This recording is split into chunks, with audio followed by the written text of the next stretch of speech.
tous, je vous retrouve aujourd'hui pour une nouvelle vidéo qui porte sur la situation que nous vivons malheureusement tous en ce moment, la situation de confinement due au coronavirus. Je vous avais déjà fait une vidéo précédemment qui vous expliquait finalement, qui vous donnait des conseils sur les 5 choses à faire pour pouvoir gérer au mieux ce confinement.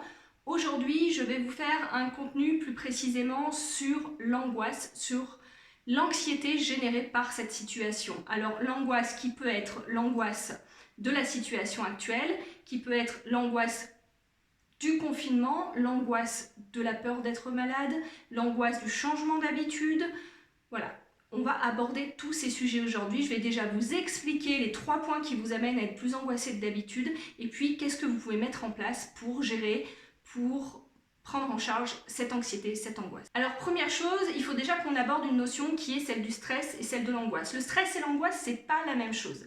Le stress, ça va vraiment être une réaction physiologique, une réaction utile, de réaction par rapport à une situation de votre environnement qui dépasse vos capacités physiologiques d'adaptation. C'est-à-dire que quand il y a un événement où votre corps, que ce soit votre biologie où votre mental ne s'en sent pas en capacité de gérer, à ce moment-là, ça va provoquer un stress qui va provoquer des réactions physiologiques dans votre corps qui vont vous permettre de vous adapter à la situation plus ou moins bien en fonction des situations. L'angoisse, c'est quelque chose de différent. L'angoisse, c'est pas quelque chose qui est physiologique, on va dire. L'angoisse, on est plus sur un processus mental, même s'il peut être totalement inconscient, il va plus relever finalement des perceptions, de la façon dont on perçoit la situation, de l'histoire, du sens qu'on donne à cette situation qui va ou non activer une physiologie, on va dire, de stress, de survie dans votre corps qui va créer tous les désagréments que vous vivez actuellement si vous êtes angoissé. Donc dans l'angoisse, ce n'est pas la situation en tant que telle qui va vous poser souci, c'est vraiment vos réactions à la situation. Parce que la situation en tant que telle, elle est neutre. Alors, j'imagine quand je vous dis qu'elle est neutre que ça vous hérisse peut-être un petit peu le poil parce que vous dites c'est pas neutre, le coronavirus il existe, il est dangereux, cette situation elle est désagréable. Mais au final, cette situation en tant que telle, dans le moment, dans ce que vous vivez dans le confinement, elle n'est pas dangereuse si vous respectez les règles, on va dire, de confinement strict. Parce que finalement, si c'était vraiment la situation qui était dangereuse, on serait tous dans un niveau d'angoisse extrême. Et il n'y a que certains d'entre nous qui le vivent de manière compliquée, de manière difficile, avec une augmentation d'angoisse, une augmentation de l'anxiété. Donc, aujourd'hui, on va plus parler finalement d'angoisse que de stress.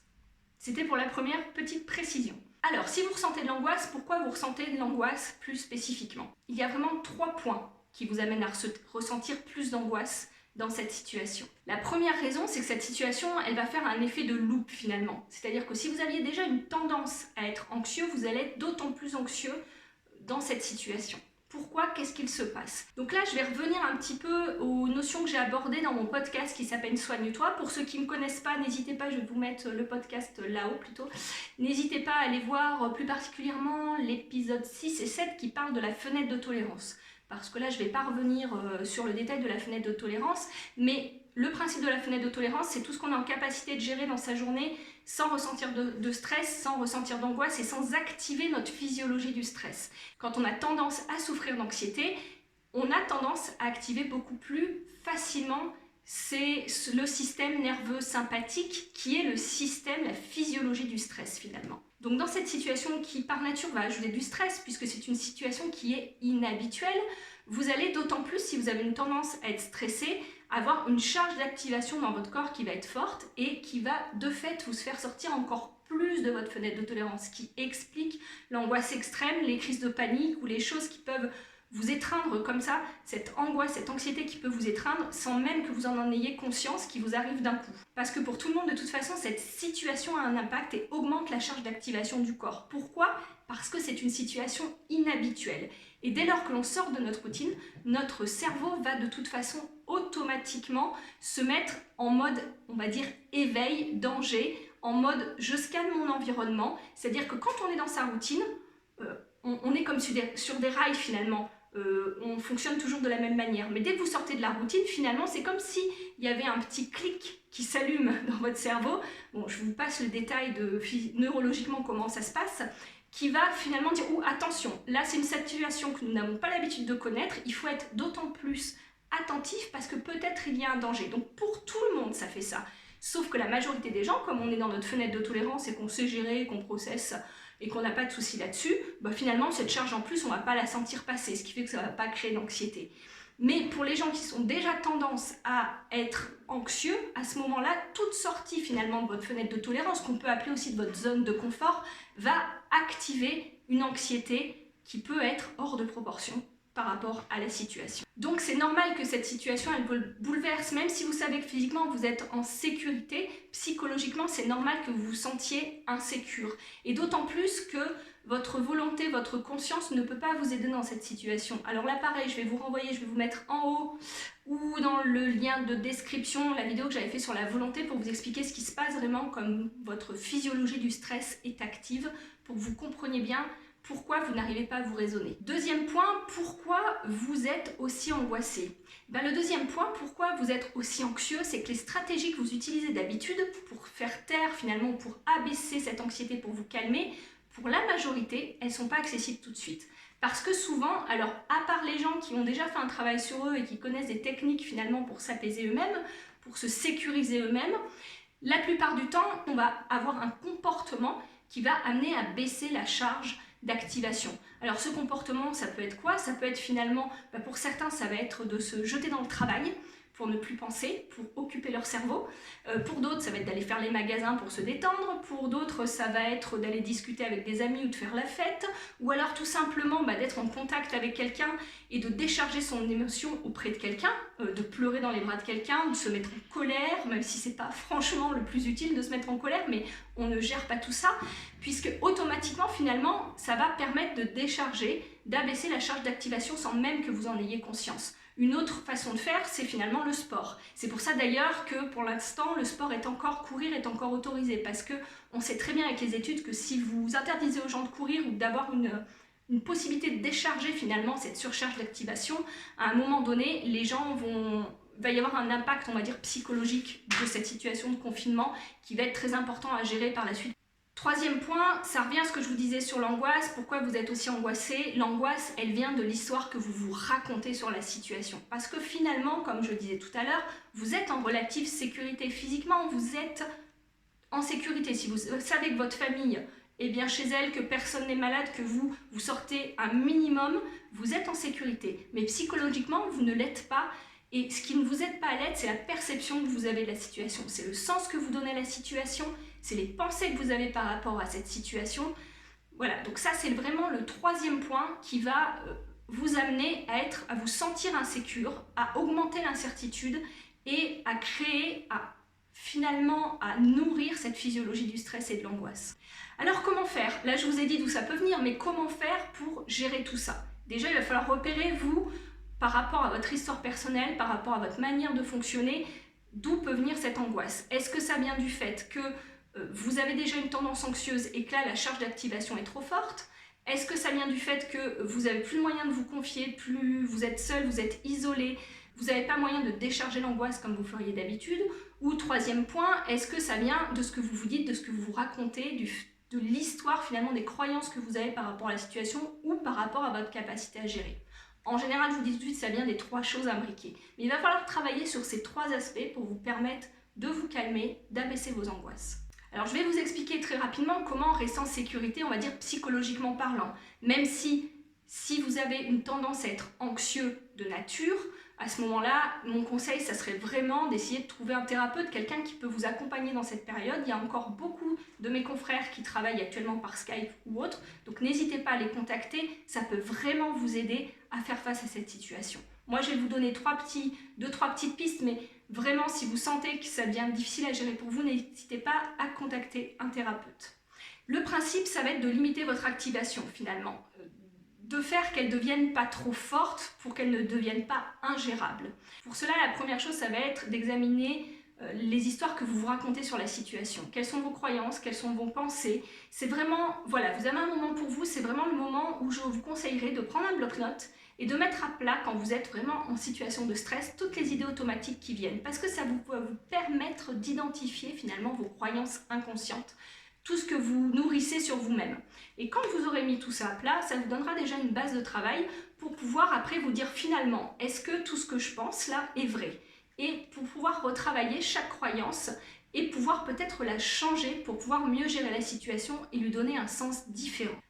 Comme je vous le disais tout à l'heure, n'hésitez pas non plus à avoir le conseil d'un thérapeute pour vous aider à faire ça parce que les pensées sont automatiques. Donc tout seul, c'est pas forcément simple. C'est simple de l'identifier, les changer demande un travail plus en profondeur et c'est bien d'être accompagné dans ce travail-là. Mais dans un premier temps, je ne vous dis pas de penser positif. Je vous dis juste, ce qui est bien, c'est de prendre du recul sur ces pensées. C'est de se dire, ok, je pense ça. Je me dis, je suis nulle, pourquoi je suis aussi angoissée, je ne peux pas gérer mon angoisse, je ne suis pas en capacité de le faire, de toute façon j'ai besoin de sortir et si je ne sors pas je vais devenir fou, j'ai peur d'attraper la maladie, et voilà, je ne sais pas tout ce que vous pouvez vous dire, mais toutes ces pensées vont nourrir votre activation. Donc à un moment donné, une fois que vous aurez écrit vos pensées, c'est vous dire, est-ce que ça m'est utile de penser ça?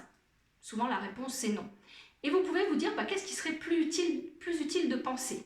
Et là à ce moment-là, je ne vous dis pas de penser positif. Je vous dis qu'est-ce qui serait plus utile, c'est-à-dire quelle pensée je peux croire sur moi qui me serait utile dans cette situation mais que je pourrais croire.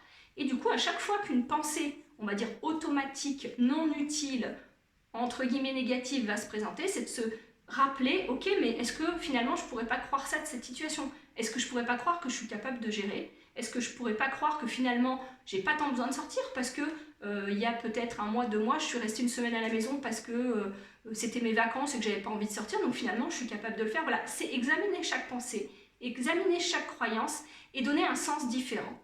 Dans la même ligne d'idée, essayez de mettre en place un projet, essayez d'utiliser ce temps-là pour pouvoir créer quelque chose. Parce que du coup, ça va donner une information différente à votre cerveau. Au lieu de vous dire, cette situation est catastrophique, je suis coincée, je suis prisonnier de chez moi, je ne peux pas sortir, et puis si je sors, je vais tomber malade, dites-vous, là j'ai du temps pour moi, tiens, j'ai toujours rêvé de pouvoir me former, j'ai toujours rêvé d'écrire un bouquin, j'ai toujours rêvé de faire un blog, j'ai toujours rêvé d'avoir du temps, tiens, pour apprendre la couture, le tricot, pour faire des activités manuelles, et tiens, je vais prendre mon temps pour faire ça. Comme ça, quand vous allez vous lever le matin, vous vous lèverez pour faire ce projet. Et même si ça ne fait pas de différence, vous vous dites non, ça ne va pas changer grand-chose, mais si, ça va faire une grande différence sur l'activation du niveau de stress de votre cerveau, je vous l'assure. De toute façon, toutes ces notions, je vais les aborder dans le prochain podcast. Je ferai vraiment un cycle sur les pensées, les croyances et sur comment modifier ces pensées, ces croyances, enfin comment mieux fonctionner avec ces pensées, ces croyances.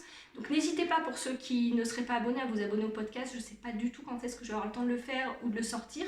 Deuxième point, vous ne pourrez pas toujours limiter l'activation. C'est des choses automatiques. Donc je vous conseille de profiter de ce temps-là pour apprendre des techniques finalement, trouver quelque chose qui vous est utile pour apaiser l'activation, pour baisser le niveau d'activation et de le pratiquer plusieurs fois par jour. Alors pour les gens qui sont très angoissés et qui sont peut-être déjà suivis par certains thérapeutes, là vous avez peut-être des techniques de la sophrologie, de la relaxation.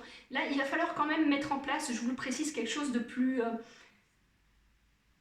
pérenne, on va dire, dans le temps. C'est-à-dire que vous ne pouvez pas, à chaque fois que vous allez sentir du stress, vous dire je fais de la relaxation. L'idée, c'est vraiment de vous instaurer une routine où il y a des moments dans la journée où vous allez vous faire une pause pour abaisser ce niveau d'activation. C'est pas d'attendre d'être dans une phase de stress pour le faire. C'est vraiment de mettre quelque chose en place de routinier. Vous pouvez prendre ce temps pour vous former à la méditation de pleine conscience. Vous pouvez prendre ce temps pour apprendre le yoga. Je veux dire, maintenant avec Internet, vous avez accès à tout sur YouTube. Donc, faites du tai chi, apprenez une nouvelle activité, comme je vous ai dit, une activité manuelle. L'idée, c'est vraiment de pouvoir baisser le niveau d'activation et de pouvoir vous apaiser. De pouvoir finalement engager la branche de votre système nerveux, qui est le système nerveux parasympathique, qui va finalement désactiver le système nerveux sympathique qui s'active un petit peu trop souvent. Le fait d'avoir un projet aussi, peu importe le projet, quelque chose dans lequel vous vous impliquez, ça va aider à abaisser ce niveau d'activation également. Donc malheureusement, dans des périodes comme celle-ci, ce que les gens trouvent pour s'apaiser et pour décharger finalement toute cette angoisse, ça va être peut-être de trop manger, peut-être de trop boire, peut-être de prendre un peu plus de médicaments que d'habitude. Et ça, clairement, si le confinement dure longtemps, ça va franchement pas vous aider. Donc, il faut que vous trouviez une manière de pouvoir décharger ce niveau finalement d'activation trop élevé dans votre corps, cette anxiété. Alors comment faire cela ? Là, on va repartir sur l'idée d'activer la branche du système nerveux parasympathique, mais vraiment la branche, ce qu'on appelle, il y a une branche qui est liée au nerf vague. Je fais ça parce qu'elle se situe ici, jusque là, hop, comme ça, qui s'appelle le système d'engagement social. Donc il va falloir trouver chez vous ce qui fonctionne pour activer ce système d'engagement social. C'est là où les gens ont du mal tout de suite parce que ce système d'engagement social, comme le nom le dit, fait qu'on s'apaise au contact de l'autre. Et là, tout de suite, on est isolé, on n'est plus au contact de l'autre. Donc il va falloir, moi ce que je vous conseille, essayez par tous les moyens de rester en contact avec les gens avec qui vous avez une relation intime et qui vont pouvoir vous apaiser. Continuez à créer ce lien-là et je vous conseillerais vraiment de le faire en face à face, entre guillemets, en installant des applications qui peuvent vous permettre d'avoir un contact visuel avec la personne. Je ne rentre pas dans les détails, mais c'est très important finalement pour pouvoir s'apaiser, de voir la personne en face à face. Donc n'hésitez pas à être en contact avec des gens, par ce biais-là. N'hésitez pas aussi, comme je vous le disais tout à l'heure, à trouver un sens à la situation parce que dès le moment où vous allez être engagé, vous activez ce système finalement d'engagement social. Le fait de l'activer va créer toute une biochimie qui va vous apaiser, qui va vous relaxer. Il y a d'autres choses toutes bêtes que vous pouvez faire pour finalement activer cette partie du nerf vague. Tout bêtement, vous chantez, dansez. Pour ceux en effet qui peuvent faire du sport, c'est aussi une technique de courir pour s'apaiser, mais tout bêtement, le chant ou la danse sont des choses qui peuvent vous aider aussi fortement dans cette situation. Alors si vous êtes seul, isolé, vous pouvez chanter à tue-tête. En famille, c'est peut-être un petit peu plus compliqué. Mais voilà, pareil, je ne vais pas tout vous détailler. Je ferai bientôt une vidéo, je pense, sur comment activer le système d'engagement social. Je vous le rappelle, si vous sentez que ça devient peu gérable, si vous sentez que ça devient de plus en plus difficile au fil des jours, n'attendez pas. N'hésitez pas à trouver un thérapeute qui peut vous aider parce qu'il suffit peut-être d'une ou deux séances pour qu'il vous donne des trucs. Alors, quand je vous parle de thérapeute, je vous parle plus finalement d'un thérapeute qui serait plus coach que psychologue clinicien parce que là, on n'a pas besoin que vous alliez chercher dans votre passé pour comprendre pourquoi vous êtes anxieux, on s'en fiche. Aujourd'hui, ce qu'il faut, c'est que vous ayez les clés pour savoir comment vous aider en fonction de qui vous êtes. Donc n'hésitez pas, si vous n'arrivez pas à le faire seul, à trouver un thérapeute, quelqu'un pour vous aider. Je reste avec vous, je vais vous faire d'autres vidéos en fonction de mes disponibilités. N'hésitez pas, si vous souhaitez que j'aborde un sujet plus spécifique, si vous posez des questions sur quelque chose en particulier. Je vous rappelle que dans le lien de description, je vais mettre la transcription écrite pour ceux qui préfèrent lire l'article transcription écrite sur mon site Glyfactory. Je vous souhaite donc une bonne continuation, un bon confinement, entre guillemets, il vaut mieux le prendre à la légère.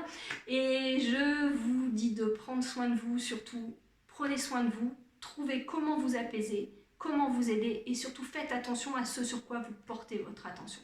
Parce qu'il est important que vous vous teniez informé des actualités, mais passer toute votre journée sur les actualités ne vous servira à rien. Donc profitez de ce moment pour faire un retour à vous, profitez de ce moment pour finalement apprendre à vivre avec vous-même. Je vous dis à très bientôt, au revoir.